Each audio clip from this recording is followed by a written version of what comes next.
धर्मांतरण के मामले में शामिल किसी को भी बख्शा नहीं जाएगा, ऐसा कहना है सीएम योगी आदित्यनाथ जी का। यूपी एटीएस धर्मांतरण जिहाद के रैकेट को खत्म करने के लिए एक्शन में नजर आ रही है। देश भर के विभिन्न हिस्सों में यूपी एटीएस धर्मांतरण जिहाद के गुर्गों को चुन चुनकर दबोच रही है। अभी हाल ही में यूपी एटीएस ने धर्मांतरण जिहाद के एक आरोपी सलाउद्दीन को अहमदाबाद से गिरफ्तार किया, जो कि बड़ोदरा का रहने वाला है और धर्मांतरण जिहाद की फैक्ट्री चलाने वाला मौलाना मोहम्मद उमर गौतम का खास सहयोगी रहा है। जैसे ही यूपी पुलिस को सलाउद्दीन के अहमदाबाद में होने की जानकारी मिली, यूपी एटीएस ने अहमदाबाद एटीएस की सहयोग से बुधवार को सलाउद्दीन को दबोच लिया। अर्नब गोस्वामी के साथ इंटरव्यू के दौरान योगी आदित्यनाथ ने लव जिहाद पर सवालों को जवाब दिए। उनसे यह पूछा गया कि भाजपा चुनाव से पहले ही धर्म परिवर्तन का मुद्दा क्यों बनाती है। योगी आदित्यनाथ ने अर्नब गोस्वामी को धर्मांतरण गैंग का डरावना सच बताया, जो यूपी पुलिस ने जांच के दौरान पाया। सुनिए योगी आदित्यनाथ को। हर मुद्दे पर जो बात होती है, राष्ट्रीय स्तर पर डिबेट होता है, पूरी फोकस अब योगी आदित्यनाथ पर है, उत्तर प्रदेश पर है। योगी आदित्यनाथ जी उन जो आपके ऑपोजिशन के नेता हैं, उनमें कंपटीशन चल रहा है ये प्रूव करने के लिए कि योगी सरकार और योगी आदित्यनाथ की सरकार की पुलिस अल्पसंख्यकों के खिलाफ है।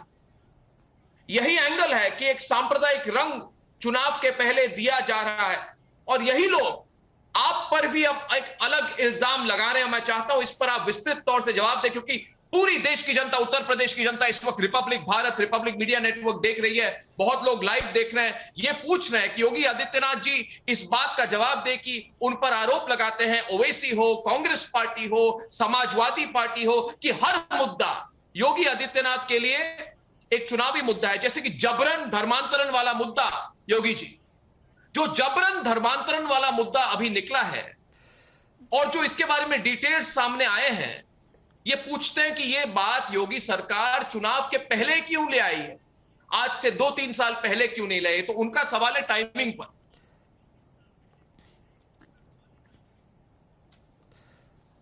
देखिए, हम लोग लव जिहाद के खिलाफ जो कानून बनाए, जो एक्ट बनाए हैं, यह चुनाव के बहुत पहले बना लिए हैं। दूसरा, हम लोगों ने इस कानून को कहीं दुरुपयोग नहीं किया। प्रदेश के हित में और देश के हित में जहां उपयोग करना था वहां उपयोग कर भी रहे हैं। जो अभी तात्कालिक महत्व से जुड़ा हुआ एक मुद्दा सामने आया है, देखिए, ये केवल धर्मांतरण का मुद्दा नहीं है, ये राष्ट्रीय सुरक्षा के पर एक बहुत बड़ी सेंध लगाने का षड्यंत्र का हिस्सा है। मैं इस बात को पूरी जिम्मेदारी के साथ कह रहा हूं। इसकी आड़ में देखिए, घटना कहां से होती है। गाजियाबाद में एक आश्रम में 2 लड़के जाते हैं वहां पर एक संत से मिलने के लिए। उन्होंने बाहर रजिस्टर में जब सुरक्षा कर्मियों ने उनसे पूछा कि नाम अपना बताइए, तो उन्होंने हिंदू नाम बताया। छद्म नाम से वे घुसपैठ करना चाहते हैं। उनकी तलाशी ली गई तो कोई असला नहीं बरामद हुआ, लेकिन उनके जेब में एक सर्जिकल ब्लेड जरूर मिला। और सर्जिकल ब्लेड जब उनके जेब में मिला तो उससे उनको हिरासत में लिया गया, पूछताछ हुई। सामान्य पूछताछ में यह हुआ कि भाई एक सामान्य लोग हैं, हिंदू हैं, सामान्य रूप से मिलने के लिए गए होंगे। लेकिन जब ये जानकारी मेरे पास आई तो मैंने इसी बात को पूछा कि भाई सर्जिकल ब्लेड क्यों? क्योंकि सर्जिकल ब्लेड ऑपरेशन थिएटर में उपयोग होता है और ऑपरेशन थिएटर में इतना यानी इतना शार्प होता है कि यह अगर कोई इसका दुरुपयोग करेगा तो जिस व्यक्ति पे इसका दुरुपयोग कोई करेगा तो मुश्किल से कुछ ही मिनटों में उस व्यक्ति की मौत हो सकती है। तो मैंने इसकी तह में जाने के लिए कहा, तत्काल मैंने कहा इसको आगे बढ़ाओ। जब हमारी एजेंसियों ने उन्हें पूछना शुरू किया तो ये तथ्य उजागर होने लग गए कि साहब ये जो हिंदू नाम है, ये पहले तो हिंदू ही नहीं है, ये तो मुस्लिम है और ये छद्म नाम से घुस रहे थे। फिर ये सर्जिकल ब्लेड कहां से आया? तो फिर पता लगा इनका कुछ प्रशिक्षण चल रहा है। प्रशिक्षण में कहां सर्जिकल ब्लेड उपयोग होता है भाई? फिर कहां से इनके सूत्र जुड़े हुए हैं? तब बटाला हाउस का नाम आता है। फिर मोहम्मद उमर गौतम का नाम आता है। मोहम्मद उमर गौतम कौन? 1984 में एएमयू में इसे मुस्लिम बनाया जाता है और फिर इसने तब से बटाला हाउस के माध्यम से पूरे देश 25 राज्यों में इसने अपना तंत्र फैलाया था धर्मांतरण का, और दुनिया की तमाम ऐसी एजेंसियों के माध्यम से इसको पैसा फंडिंग होता है, पैसा हवाला के माध्यम से आता है, और वो सारे हमारे पास सारे प्रमाण है, सारे तथ्य हैं। हमारे यहां पर पूरा एक टीम काम कर रही है, 500 लोगों की टीम को मैंने लगाया है इसमें, कोई एक सामान्य एक व्यक्ति नहीं, एक अधिकारी नहीं, 500 हमारे अधिकारी इस पूरे उसमें लगे हुए हैं। और ये बहुत बड़ा षड्यंत्र, मूक बधिर बच्चों को कैसे निशाना बनाते थे, मूक बधिर बच्चों के माध्यम से घर के अंदर घुसपैठ करना, पूरे परिवार को फिर धर्मांतरित करना, मैसेजेस भी, क्योंकि एक मूक बधिर बच्चा ना सुन सकता है ना बोल सकता है, उसके मैसेज व्हाट्सएप के माध्यम से उन्हें ट्रेनिंग दी जाती थी। व्हाट्सएप के मैसेज आप नहीं पढ़ सकते, मैं नहीं पढ़ सकता हूं, हम विशेष साइबर एक्सपर्ट ही उन मैसेजेस को निकाल सकता, उसके माध्यम से चीजें हो रही थी। और फिर उन बच्चों को इतना जिहादी बना देना कि उनको सुसाइड स्क्वाड के रूप में महत्वपूर्ण केंद्रों पर हमला करने के लिए उनका इस्तेमाल करना, आस्था के केंद्रों पर हमला करने में उनका इस्तेमाल करना, वीवीआईपी पे हमला करने के लिए उनका इस्तेमाल करके ये दुरुपयोग करने की एक साजिश का हिस्सा था। उस बड़े षड्यंत्र को हम लोगों ने पर्दाफाश किया है, हम इसकी तह में जा रहे हैं, हमारे पास पूरे प्रमाण हैं।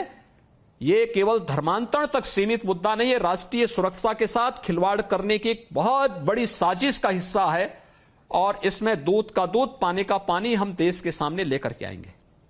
योगी जी, जो बातें आपने अभी कही, रोंगटे खड़े हो जाते हैं इसको सुनकर, और ये डिटेल लोगों के बारे में लोगों के पास पता ही नहीं था। अभी भी लोग जो आपको लाइव रिपब्लिक नेटवर्क पर देख रहे हैं, वो अभी रिएक्ट कर रहे हैं कि ये बहुत बड़ी बात है कि मुख्यमंत्री को खुद संदेह हुआ पहली बार, और दूसरी बड़ी हेडलाइन जो है कि 500 लोगों की टीम इस पर लगी हुई है, और तीसरी बात जो है आपको सुन के मुझे लग रहा है कि कोई आइसोलेटेड केस नहीं है, ये बहुत बड़ी साजिश है। और चौथी बात जो मुझे लग रहा है, और मैं चाहता हूं एक और बार इस पर आप रिएक्ट करें, कि मुझे नहीं लगता कि जो लोग चाहते थे इसको एक कंट्रोवर्सी बनाकर, हिंदू मुस्लिम रंग देकर, सांप्रदायिक बनाकर योगी आदित्यनाथ को बैकफुट पे ले आएंगे। मुझे नहीं लगता आपको सुनकर अभी कि आप इस मुद्दे पे बैकफुट पे जाने वाले हैं। मुझे तो लगता है आप इस पर और आगे कुछ बड़े खुलासे करने वाले। मगर आपने मेरी एक बात का जवाब नहीं दिया। जो लोग कहते हैं इलेक्शन के पहले क्यों, इलेक्शन के पहले क्यों, मैंने उनको कहा उस दिन मेरे प्रोग्राम में जो लोग आए थे, मैंने उनको उल्टा पूछा था कि क्या इलेक्शन के पहले तहकीकात बंद होनी चाहिए, तो उसका कोई जवाब नहीं था। मगर चाहता हूं कि आप उन लोगों को क्या कहना चाहिए। षड्यंत्रों का पर्दाफाश मुहूर्त देख करके नहीं होता है। जब कोई भी षड्यंत्र सामने आता है, उसका पर्दाफाश उसी समय किया जाना चाहिए, जिससे कि वह किसी भी प्रकार की राष्ट्रीय क्षति न करने पाए। और मुझे लगता है यूपी पुलिस और एटीएस की एक कार्रवाई उसी का हिस्सा है। यह कह देना, हर एक नजरिए को चुनाव के साथ जोड़ करके देखना, यह बहुत दुर्भाग्यपूर्ण है। राजनीति हमारे लिए सब कुछ नहीं, लेकिन राष्ट्र की सुरक्षा के साथ खिलवाड़ करने की छूट किसी को नहीं देंगे। हम आस्था के साथ खिलवाड़ करने की छूट भी किसी को नहीं देंगे, और इस षड्यंत्र में जो भी संलिप्त होगा उन्हें पर्दाफाश करेंगे, प्रदेश और देश के सामने सच्चाई को लेकर के आएंगे।